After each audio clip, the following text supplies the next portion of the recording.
we'll guide you through how to create 3D modeling in Blender. If you find this helpful, consider subscribing and liking the video. First, open Blender on your computer. You'll start with the default scene, which usually includes a cube.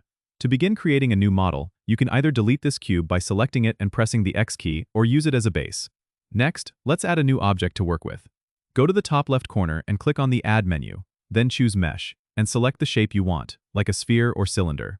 With your object selected, switch to Edit mode by pressing the Tab key. This mode allows you to manipulate the vertices, edges, and faces of your model. Use the tools on the left-hand side to move, rotate, or scale parts of your model. For more precision, you can use the keyboard shortcuts like G for grab, R for rotate, and S for scale.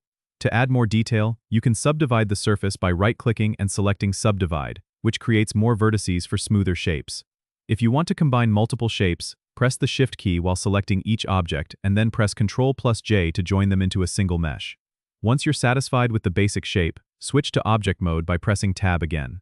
You can now add materials by going to the Shading workspace at the top. Here, you'll see the shader editor where you can create and apply materials to give your model color and texture. Don't forget to adjust the lighting in your scene to enhance how your model appears. You can do this by clicking on the light source and moving or changing its type to suit your needs.